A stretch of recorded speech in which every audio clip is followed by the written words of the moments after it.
तर मित्रांनो, घरोघरी मातीच्या चुली या मालिकेच्या 10 जानेवारीच्या एपिसोडमध्ये खूप छान ट्विस्ट बघायला मिळतोय. आणि ट्विस्ट असा असणार आहे की अवंतिकाला मायावरती संशय आहे. ती सगळ्यांना हा संशय बोलून सुद्धा दाखवते, पण सगळ्यांची पूर्ण खात्री असते की माया असं चुकूनही काहीही करणार नाही. एक वेळेस घरातला गुलाब तसं करेल, गुलाब चुकीचं वागेल, पण माया अजिबात चुकीचं वागणार नाही. अवंतिकाने मायाला अडकवण्यासाठी एक मस्त प्लॅन बनवलेला असतो, पण ती घरातल्या कुणालाच काहीच सांगत नाही. तिला बघायचं असतं की घरातल्यांसाठी माया तेवढीच लॉयल आहे की नाही.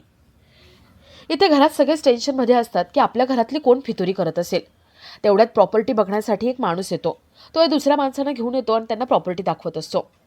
ऋषिकेश म्हणतो, थांबा, हा घराचा व्यवहार करण्याआधी मला मालकाला भेटायचे. कोण आहे तुमचा मालक? तो माणूस म्हणतो, MK सर, त्यांना भेटायचे. ऋषिकेश म्हणतो, हो, त्यांनाच भेटायचे. कुठे आहेत ते? मला बोलायचं त्यांच्याशी. तो माणूस म्हणतो, नाही, त्यांच्याशी कोणीही बोलू शकत नाही आणि भेटू शकत नाही. ऋषिकेश म्हणतो, असं कसं आहे? त्यांच्याशी कोणी बोलू शकत नाही, भेटू शकत नाही, मग हा व्यवहार चाललाय तो कोणाच्या जीवावरती? तो माणूस म्हणतो, MK सर कोणालाही भेटत नाही. त्यांच्या वतीने ऑफिसमध्ये एक व्यक्ती काम करते.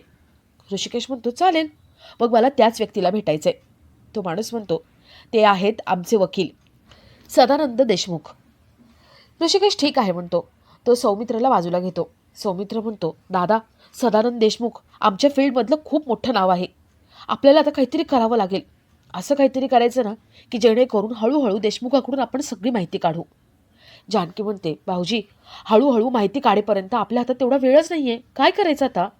अवंतिका म्हणते, माझ्या डोक्यात एक मस्त प्लॅन आहे. अवंतिका आता सगळ्यांना प्लॅन सांगते आणि माया चोरून सगळं ऐकत असते. आता ज्या वेळेस अवंतिका प्लॅन सांगते त्यावेळेस तिथे फक्त अवंतिका, सौमित्र, जानकी आणि ऋषिकेश एवढेच आहेत. आता अवंतिका मायाची चोरी कशी पकडते हे बघण्यासारखं असेल. तर या सगळ्याची सुरुवात कशी होते ते थोडक्यात पाहू. तर मालिकेत आपल्याला असं बघायला मिळतंय की सगळ्या हॉस्पिटलमध्ये येतात, पण हॉस्पिटलमध्ये मकरंद नसतो. त्याला आधीच त्याच्या बहिणीने उचलून नेलेलं असतं. सगळे विचार करतात की CCTV फुटेज चेक करायला पाहिजे. सगळे CCTV फुटेज चेक करतात आणि त्याच्यामध्ये एक मोठी गडबड त्यांना दिसते. सौमित्र म्हणतो, मधलं CCTV फुटेज गायब केले, कुणीतरी मुद्दाम हे हुशारीने केले. इन्स्पेक्टर म्हणतात, म्हणजे त्या व्यक्तीला माहिती होतं की आपण इथे येणार आहोत आणि मकरंदला बघणार आहोत, म्हणून त्याने आधीच मकरंदला गायब केले आणि हे फक्त मकरंदची बहीणच करू शकते. पण मकरंदला जर गायब केले तर त्याआधी मकरंदच्या बहिणीला ही माहिती मिळाली असेल, पण कुठून मिळाली असेल? हे सगळं इतक्या पटकन कसं काय मॅनेज केलं असेल? म्हणजे याचा अर्थ रणदिवे कुटुंबामधलंच कोणीतरी आहे. कोणीतरी तुमच्या घरातलं दुसऱ्यांपर्यंत गोष्टी पोहोचवते, मकरंदच्या बहिणीपर्यंत गोष्टी पोहोचवते. जानकी म्हणते, पण इन्स्पेक्टर साहेब, आम्ही तर कधीच मकरंदच्या बहिणीला पाहिलेलं नाहीये, आम्ही ओळखत पण नाही, मग आमच्या घरातलं कोण कशाला करेल? इन्स्पेक्टर म्हणतात, जरा तुम्ही विचार करा ना. आपल्याला लोकेशन मिळालं, आपण लगेच निघालो आणि आपण इथे पोहोचेपर्यंत ही इन्फॉर्मेशन त्या मकरंदच्या बहिणीपर्यंत पोहोचली पण, आणि तिने गायब पण केलं. म्हणजे हे तुमच्या घरातलंच कोणीतरी करतंय. जरा विचार करा कोण करते. सगळे विचार करतात की ती व्यक्ती कोण असेल.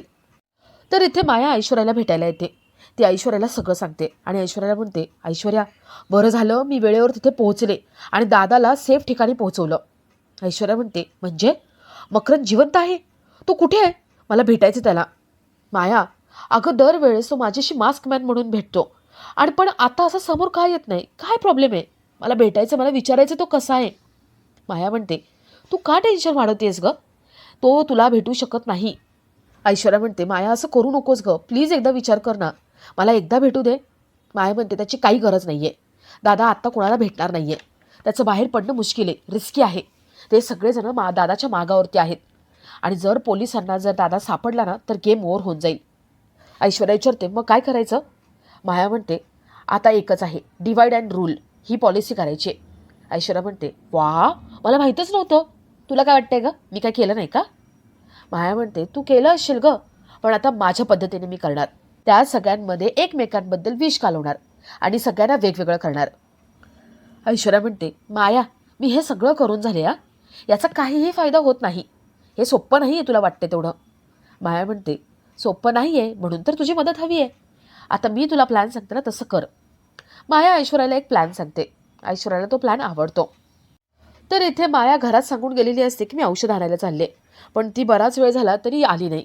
सगळ्यांनाच टेन्शन लागलेलं असतं. लता, सुमित्रा, मायाला काही झालं तर नसेल ना, ऐश्वर्याने पुन्हा तिला किडनॅप तर केलं नसेल ना, या टेन्शनमध्ये असतात. तेवढ्यात तिथे माया येते. सुमित्रा तिला ओरडते. सुमित्रा म्हणते, एवढा वेळ लागतो का औषध आणायला? कुठे गेली होतीस तू? अगं तुला बरं नाहीये, रस्त्यात काही झालं असतं तर, नाहीतर ऐश्वर्याने काही केलं असतं तर. आणि माया, दुकान इथे कोपऱ्यावर आहे, तुला एवढा वेळ लागतो का? माया म्हणते, काकू अहो मी औषधं आणायला गेले होते, पण इकडच्या कोपऱ्यावरच्या दुकानात नव्हतं. पुढे मग अजून जावं लागलं. 2-4 दुकानं गेल्यानंतर मला औषध सापडलं. मला वाटलंच होतं तुम्ही टेन्शनमध्ये असाल, सॉरी. सुमित्रा म्हणते, तसं नाही ग माया, अगं तुझी काळजी वाटते ना म्हणून मी ओरडले. सॉरी, मी नाही ओरडणार. माया म्हणते, नाही हा काकू, तुम्ही हक्काने मला बोललात ना, मला खूप चांगलं वाटलं.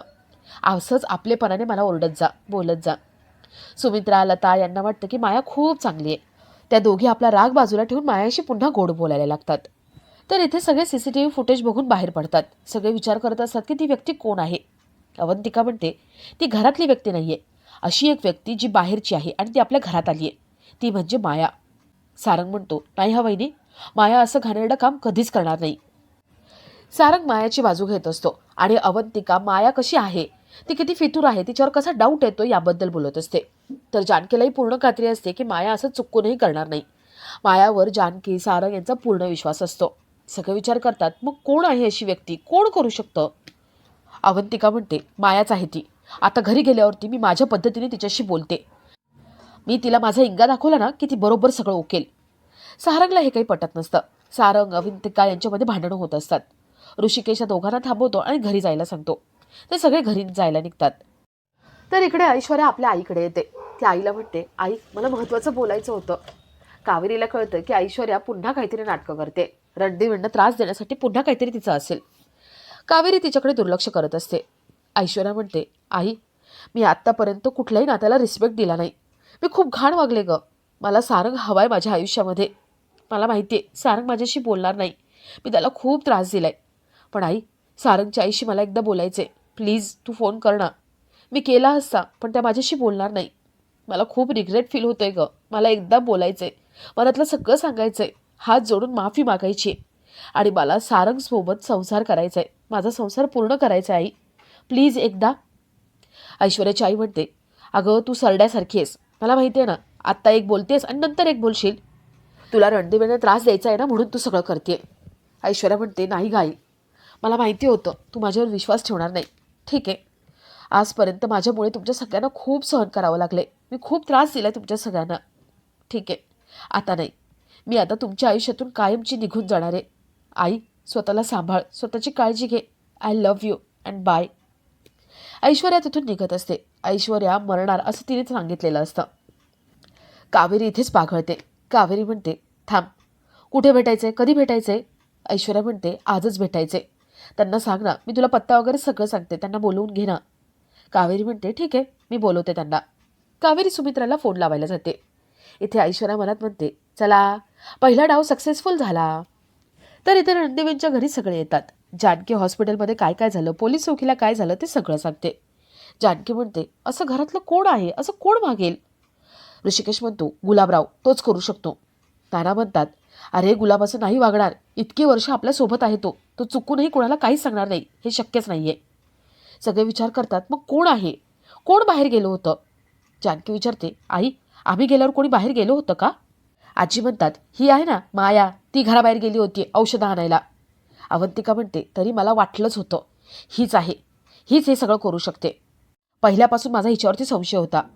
माया म्हणते, मी फक्त गोळी आणायला गेले होते, गोळ्या संपल्या होत्या. अवंतिका म्हणते, का ऑनलाईन ऑर्डर करू शकत नव्हतीस का? अगं तुझ्यासारख्या मुली कशा असतात ना मला चांगलंच माहिती आहे. वरून दिसतात भोळ्या भाबड्या आणि आतून पक्क्या आतल्या गाठीच्या असतात. मला माहिती आहे ना तू कशी असते. अवंतिका मायावर संशय घेत असते आणि घरातले सगळे म्हणतात की अवंतिका मायावरती संशय घेऊ नको, माया तशी नाहीये. सगळ्यांचाच मायावरती विश्वास असतो. सगळे मायाची बाजू घेऊन अवंतिकालाच ओरडत असतात आणि आपला आजचा हा भाग इथेच संपतो.